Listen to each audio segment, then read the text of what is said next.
阿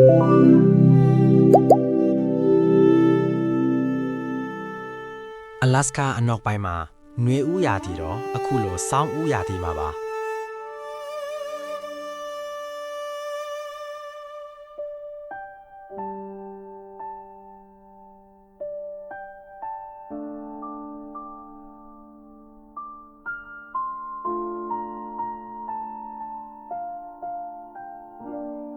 ဆာမွန်ငါးတွေကသမုဒ္ဒရာတွေကနေထွက်ခွာလာပြီးသူတို့ရဲ့မျိုးပွားရာဇာတိမြစ်တွေစီကိုဆန်းတက်လာကြပါတယ်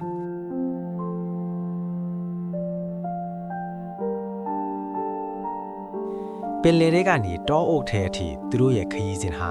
ကမ္ဘာပေါ်မှာဂေဟစနစ်တစ်ခုကနေနောက်တစ်ခုစီကိုအာဟာရဓာတ်တွေအများဆုံးကူးပြောင်းပေးနိုင်တဲ့ဖြစ်စဉ်တစ်ခုဖြစ်ပါတယ်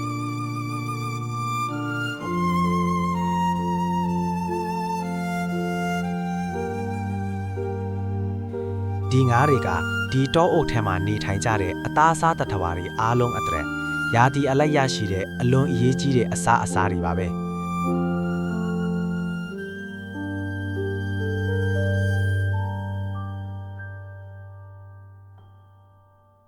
ဘိုးကျုပ်လင်းယုံတွေကတော့ဒီနေရာမှာတစ်နှစ်ပတ်လုံးနေထိုင်ကြပြီးမျက်နှာနီးတဲ့နေရာတွေမှာအတိုက်ဆောက်ကြပါတယ်ဦးခေါင်းမှာအဖြူရောင်အမွှေးတွေမပေါက်သေးတဲ့လင်းယုံပေါက်လေးတွေကတော့သူတို့ရဲ့ပထမဆုံးနှစ်အနည်းငယ်ကိုတောထဲမှာအစာရှာရင်းကုန်ဆုံးကြရပါတယ်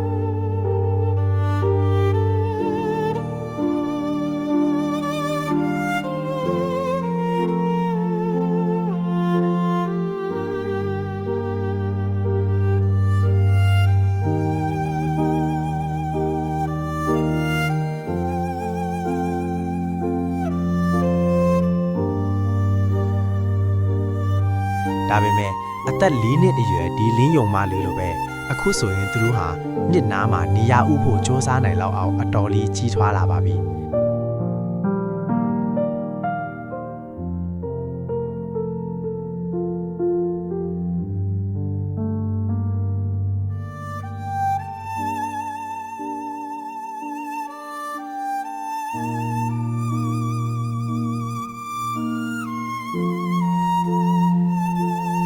အစာပိုင်းမှာတော့သူရနိုင်တာကတခြားကောင်တွေစားကျွင်းစားကြံတွေကိုပဲဖြစ်ပါတယ်။အဲ့ဒီစားကျွင်းစားကြံတွေကိုတောင်တိုက်ခိုက်ပြီးမှလူယူရတာပါ။ဒါကြောင့်သူတခြားနေရာမှာထပ်ရှာရပါဦးမယ်။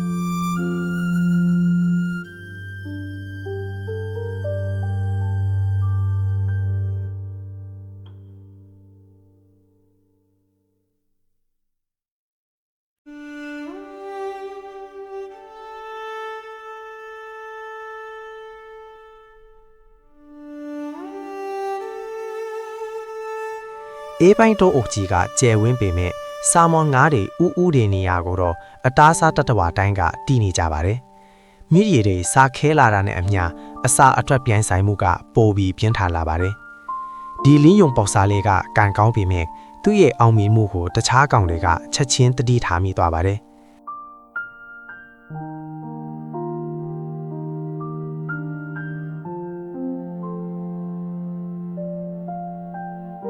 ဒါပေမဲ့သူ့မှာအားသာချက်တစ်ခုတော့ရှိနေပါတယ်။လင်းယုံမတွေကငယ်သေးရင်တောင်အထီးတွေထပ်ပိုကြီးထွားကြပါတယ်။